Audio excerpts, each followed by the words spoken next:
back, and this is easily going to be the shortest game of the World Championship match.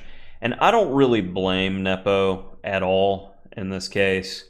Having the white pieces and repeating a line which Magnus was easily able to neutralize in a previous game, actually games, with this 8A4 anti-martial. Because after the smackdown and the torture for 8 hours and 136 moves in the last game, you just want to bail out and have a rest day. So not much to commentate on here, following the same themes as they have in the previous games. In this line, h6 stops bishop g5, rook e8, staying flexible and solid in the event of d4, and exchanges. The rook on e8 will be useful. Knight d5, I want to preserve my bishop pair. c3, knight's coming around to be useful for potential attacks.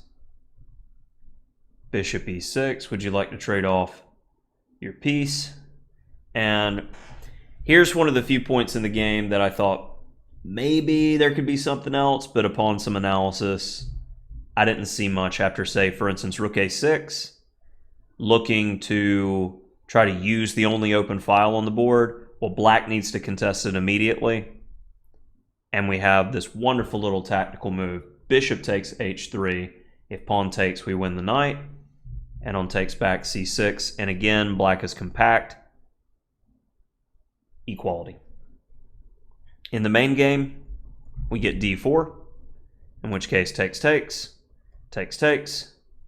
knight g6, the main reason that knight traveled from c6 to e7, a theme seen often in king and pawn in games with both colors.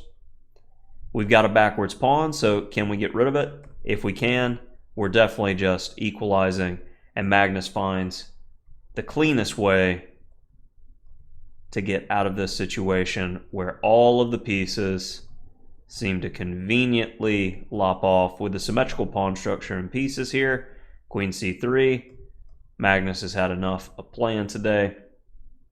And as we reach this position, there was another 10 moves or so, but they're completely superfluous as this is an endgame where, especially at the Grandmaster level, there's absolutely no reason to continue here at move 30.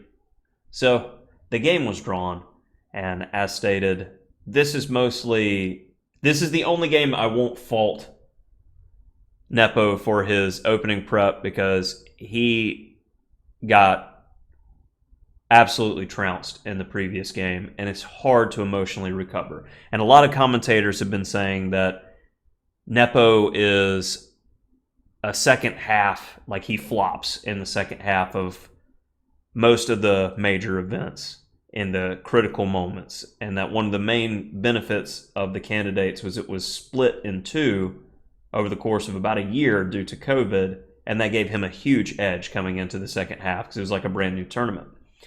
So it's going to be curious to see over the next few games what the match strategy is going to be.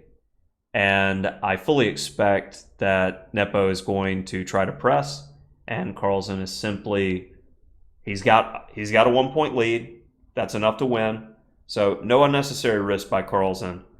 And if you try to hit me, you try to press me, that's when Carlsen's going to rack up a few more points. So let's see what happens in the rest of this match. Mighty Magnus.